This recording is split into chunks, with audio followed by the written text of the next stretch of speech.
souvent, on retrouve des personnes qui ont des idéaux élevés, qui sont souvent dans le déni de leurs propres limites. Hein. On pourrait dire que leur façon d'agir, c'est je peux atteindre l'horizon.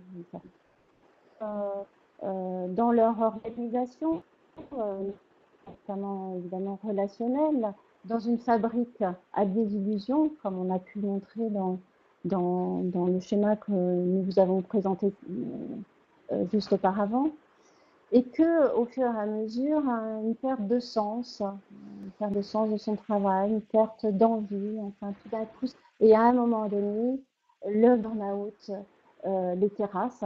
Alors concrètement, ça donne des personnes qui vont dire voilà, un jour j'étais sur le quai du RER et puis j'ai pas pu aller au travail, je me suis mis à pleurer et puis voilà, donc c'est des personnes qui peuvent se retrouver à ce moment-là chez le médecin, parfois à l'hôpital.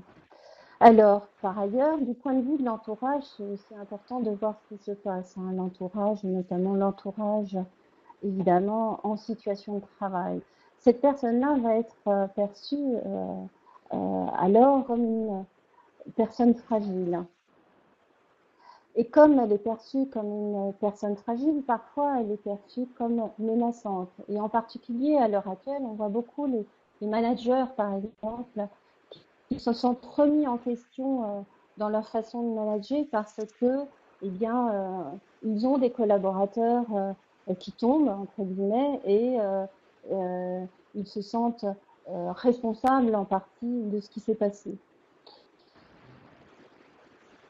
Bien souvent, quand une personne va revenir après un arrêt de travail pour ce motif-là, les inquiétudes qui sont présentes, qui sont celles de la personne, qui sont celles de l'entourage, tentent à aller vers des solutions radicales. Alors, les solutions radicales, donc on va lui proposer une mutation, on va la dégager de toutes ses responsabilités. Peut-être parfois même cette personne va être demandeuse au retour au travail de tout ça. Et donc on va tout de suite la mettre dans un poste avec moins de responsabilités, moins de stress. Et ce qu'on remarque, c'est qu'avec le temps, cette personne-là risque tout d'un coup d'être à l'étroit quand elle va retrouver ses ressources. Et là, de nouvelles difficultés, à ce moment-là, peuvent se à elle, qui seront et reliées au problème de burn-out, alors que ça peut être uniquement un problème d'une solution, donc un nouveau contexte dans lequel finalement on est à l'étroit. Donc parmi ces solutions radicales, qu'est-ce qui pousse à ça? Eh bien, c'est soit un désir de se protéger, mais c'est aussi un désir de protéger. Et donc on protège la personne et on veut tellement la protéger qu'on la surprotège. Et comme toute situation, on est amené à surprotéger quelqu'un, et bien du coup, on a tendance à le fragiliser par la même occasion. Donc, hein, ça, c'est le fait de déclasser la personne, de la traiter comme une personne handicapée au moment du retour au travail.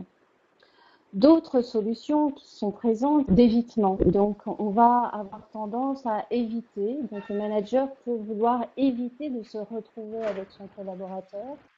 On va le déplacer donc pour souvent protéger le management parce qu'on craint en cas de rechute des accusations de maltraitance organisationnelle et tout ça pousse à ce style de tentation et de solution.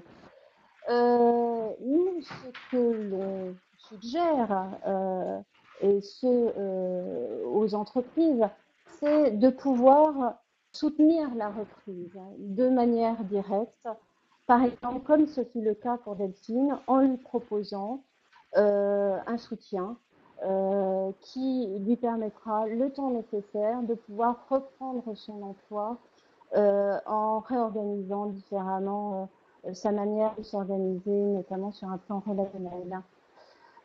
Ce soutien de reprise peut être fait également de manière indirecte, parce que parfois ces personnes-là n'ont pas du tout envie de bénéficier d'un accompagnement.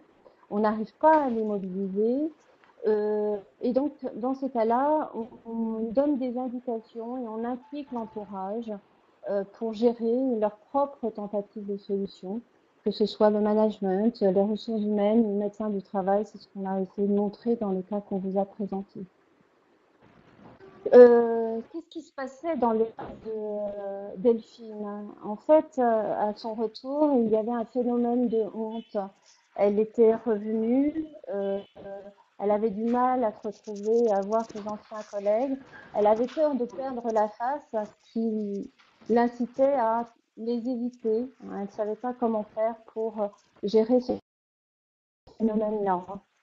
Elle avait par ailleurs des difficultés à réinvestir son travail avec une pression forte malgré les demandes qu'elle avait faites de se retrouver dans un travail sans responsabilité, sans stress comme elle l'imaginait.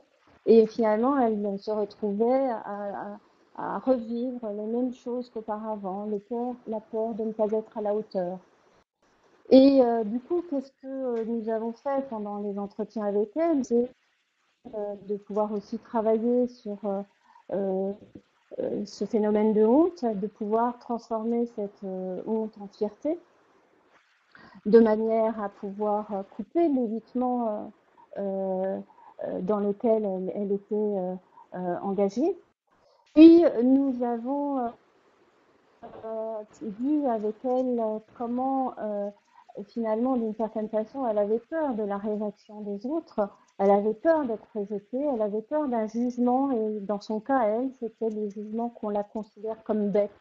Et donc, on l'a accompagnée pour qu'elle puisse s'apprendre à s'immuniser contre les signaux de rejet qui la tiraillaient. Et au bout du compte, eh bien, elle a retrouvé des capacités et elle a retrouvé des ressources. Euh, et, euh, et ça nous amène à conclure sur le fait que le burn-out, oui, à un moment donné, est un acte qui peut subir des accidents et c'est une épreuve dont se remettre.